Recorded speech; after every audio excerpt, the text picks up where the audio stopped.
మనలందరినీ దేవుడు ఏమంటున్నాడు? ఆయన సైనికులుగా చూడాలి అనుకుంటున్నాడు. మనలందరినీ ఆయన సోల్జర్స్గా చూడాలనుకుంటున్నాడు. క్రీస్తు యేసు యొక్క మంచి సైనికుడు అన్నాడు. ఇంకోటి, మీరు అన్నం బాగా తినేస్తారు, కడుపు కడుపు కడుపు నింపుకోవాలని చూస్తుంటారు. అన్నంలో ఏమీ లేదు, మీకు తెలుసు. అన్నం అంతా పిండి పదార్థం.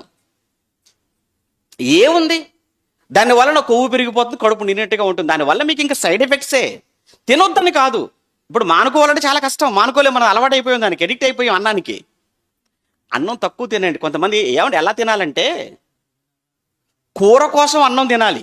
గుర్తుపెట్టుకోండి, కూర కోసం అన్నం తినాలి. మనం ఎలా అయిపోయామంటే అన్నం కోసం కూర తింటుంటాం. అంటే మనకి ఏది ముఖ్యమైపోయింది అనమాట? అన్నం కూరలో అన్నం ముఖ్యమైపోయింది. ఈ విషయాలు అవసరమా అని మీరు అనుకోవచ్చు. మరి ఆరోగ్యంగా ఉండాలి కదా. మనం ఆరోగ్యంగా ఉంటేనే కదా సైనికులుగా మనం పని చేయగలం, పరిగెత్తగలం, బలంగా ఉండగలం. దయ్యంగాడు వాడు ఆడుతున్న పెద్ద నాటకం అండి మనతో. మీకు తెలియదు, వీళ్ళు సైనికుల క్రైస్తవులు. ఒక్కొక్క క్రైస్తవుని ఎలా మార్చేస్తానో చూడు.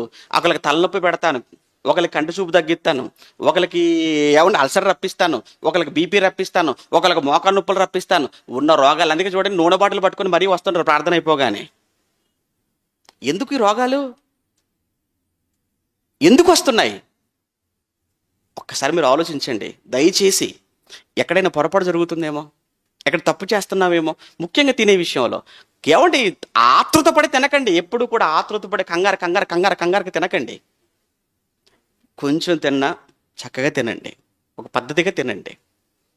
కొంతమంది ఉంటారు, భోజనాలు పెట్టేటప్పుడు చూస్తుంటాం కదండి, ఒకసారి వేస్తారు, పక్కకి వెళ్ళిపోవాలి, తినాలి, చీకడుకుని వెళ్ళిపోవాలి. లేదు, మళ్ళీ వస్తారు, మళ్ళీ తింటారు, మళ్ళీ వెళ్తారు, మళ్ళీ వస్తారు. ఇప్పుడు నువ్వే 3 సార్లు తింటావు, చివరికి వచ్చేటోడికి ఏం ఉండదు అందులో. ఇది మంచి పద్ధతి అంటే ఇది ఏవైనా?